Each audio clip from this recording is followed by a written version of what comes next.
Welcome to another exciting episode of Hope Speaks. I am your host, Dr. Joey Kramer, and week one of football has kicked off. Keeping this in mind, I think that it's super important that we have a brief discussion today concerning return to play protocols for our athletes once they have sustained a head trauma. You know, it's really interesting to me. I was watching the Notre Dame-Michigan game on Saturday night, and I'm pretty sure it was one of the Notre Dame players sustained a pretty severe hit to the head. He ran off the field, he went into a little tent, and he was back out within the next quarter saying that he had passed all the concussion protocols and he was ready to go. And as a person who has suffered from multiple concussions himself, I found this very interesting because I myself am wondering what tests have been done and how we have advanced since 2002, 2003 in our protocols for managing concussions with the technology that's available to us. So keeping this in mind, I decided to do a little bit of research into our return to play. And what I found was pretty interesting to me, and it was very fascinating to go into some of the detail about what we have. And so I think I need to back up and talk very briefly about this. Many of the parents in this community of South Lake, Texas have really looked into the idea of the impact test. Another common test that we might see on the collegiate level would be the SCAT-5. And we also would see vestibular ocular testing or some other types of tests I'll get into in here a bit. However, each one of these tests is designed to evaluate a very specific criteria of a neurological function from a symptomatic presentation for our athletes. And so if we look at the SCAT-5 or we look at the impact test, these are designed for cognitive reflexes, which is really fascinating because what they do for us is they give us a baseline. And so it's my understanding that a majority of people have looked at this as the end-all be-all for making sure that our children, our athletes, our professional athletes are clear to play prior to the season, and it also gives us a baseline once they sustain a head trauma to measure the results against one another. However, this only evaluates one area of the function of our body, and that being cognition. Keeping that in mind, I like to say that the protocol of return to play needs to be a multifaceted approach, and it needs to take into consideration multiple aspects of our bodies to ensure that we do not have long-term neurological damage to our system. And so keeping this in mind, I had to look at a few things here. First of all, we definitely need the cognition test. That's perfect, that's great. Number two, we need a test that is looking at exacerbation of symptoms. And typically in concussion symptoms, we're gonna see headaches, brain fog, fatigue, some type of stinging pain, some lack of balance and coordination. So we need to evaluate those. Those are big systemic issues. However, what we're starting to find is that there's two other tests that are not really being done in our return to play protocol. And one is going to be our neurometabolism evaluation, and two is going to be our neurological autonomic system function evaluation. And so what I want to propose to us is a little bit of research that I've looked into. And this came out from the Complete Concussion Protocol a few weeks ago, and it was discussing, it's entitled, "Are we permitting our athletes with sports-related concussion to return to play too soon?" It's in the Journal of Childhood Neurology, and the fascinating thing that they found out was that within a review of 2,000 published studies concerning return to play protocols, we found that 86% of them utilized a cognitive recovery for a return to baseline or a return to play. So this means that the impact test is taking off or the SCAT-2 is taking off, considering that 86% of the people of the population that is using this for a return to play is using this as their baseline gold standard measure. Excellent. However, I would dare to challenge our system and say that we know that within 14 days post-concussion that our cognition should return to baseline. That's a flat gold standard. So if we did an impact test and then we had the concussion, we did it again, by day 14 post-incident, you should have a normalized cognition test. The other realm that they used was 49% used no exacerbation of symptoms on physical exertion. Now the test here that would be recommended is the Buffalo treadmill test.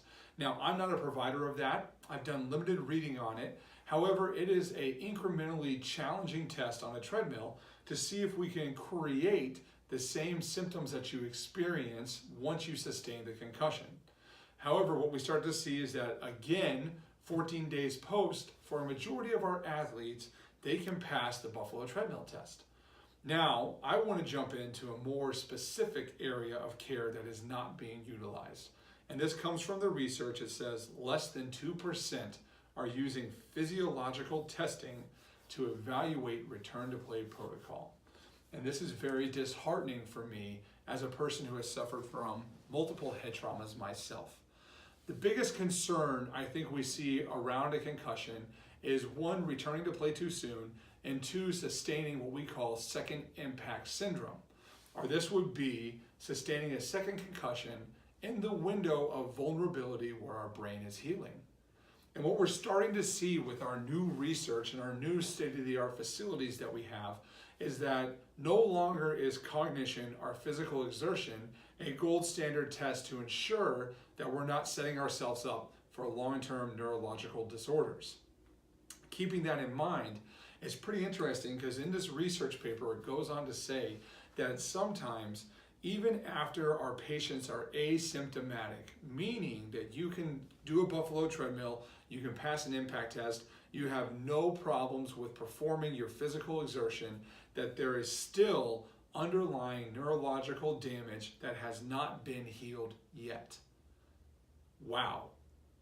Let that sink in for a moment. That means that you, the player, are completely healthy from a symptom management standpoint. However, from an asymptomatic evaluation of your physiological system, you are nowhere close to being healed. It can take up to 7 months, which is pretty fascinating to me because in our line of work, I am what you call an upper cervical specific chiropractor. My focus is solely upon the autonomic function of your body and how that impacts the top bone of your neck and where it connects to your skull.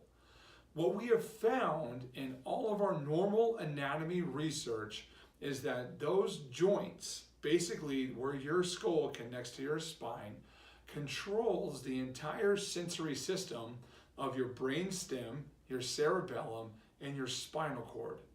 This is really fascinating to dive into because the next study that we look into is the role of the upper cervical spine and its impact on post-concussion disorders and post-concussion syndrome.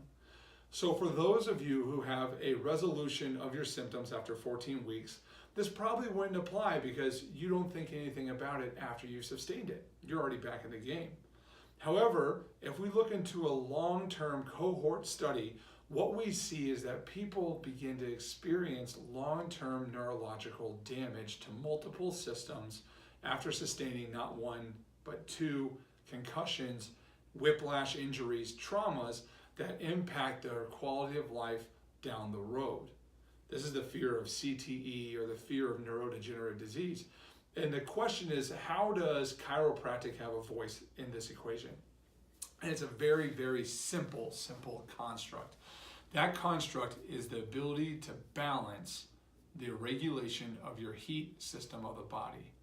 This is one of the primary functions of your autonomic or your automatic system. With that being said, is what we often find is once you've sustained a concussion, you typically have a malposition of the top bone in your neck, causing a disarticulation and I would say that's the wrong word, mal is the wrong word there, a inability to properly communicate via the sensory system into those 3 primary areas, brainstem, cerebellum, and your spinal cord, resulting in the systemic effects of system dysfunction that you experience in a concussion.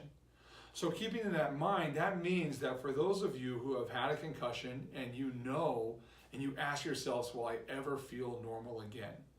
Well, if you've done the SCAT test and you've done the impact test and you've passed it with flying colors, then excellent. However, we need to look at this from another arena here. And that arena is going to be, what about your neuroendocrine system? And if your neuroendocrine system isn't healed and you're still dealing with long-term deficits, I can guarantee you that you have a problem with your top bone in your neck. So keeping that in mind, I think that the return to play protocol needs a voice of multiple facets. One being the ability to go in and get an impact test. Cognition, perfect, I love it, it's a great place to start. 2, you need to be able to have a Buffalo treadmill test performed on you. This test is very easy to be done. I know a lot of physical therapists who perform it. I'm pretty sure the athletic trainers know how to do it as well. And number 3 is you gotta have an evaluation of your neurophysiology. You need to have what we call a computerized infrared thermographic imaging study performed to see if we have balance in our autonomic system. Those 3 players, if you can actually pass all 3 tests, will ensure that you have the opportunity to return to play, to continue the sport you love, without the risk of suffering from long-term neurological deficits. I hope this has been very informative for you, and I understand that as a parent myself, once we sustain or we see our kids sustain a head trauma, our biggest fear is what happens down the road. And our next biggest fear is what steps do we need to take? I'm here for you as a source of information to help direct you down that path. And that path is, how can we help you know exactly what to do once you sustain a head trauma, and to be sure that it's safe for you or your kids to return to play. I hope this episode of Hope Speaks has been incredibly informative for you. And if you are someone you know as a person who has sustained a head trauma, it doesn't just have to be in sports. I know a few people who have sustained them in car wrecks. They've sustained them by falling. And you would love to have a thermographic evaluation performed. We would love to do it for you at no expense. It'd be complimentary to show you exactly what we mean by saying, listen, your neurophysiology needs some help. That's all I have for you guys today. If you have any questions, feel free to reach out to us, 972-638-0994. I hope you all have a blessed rest of your day. And remember, hope is the conduit for miracles.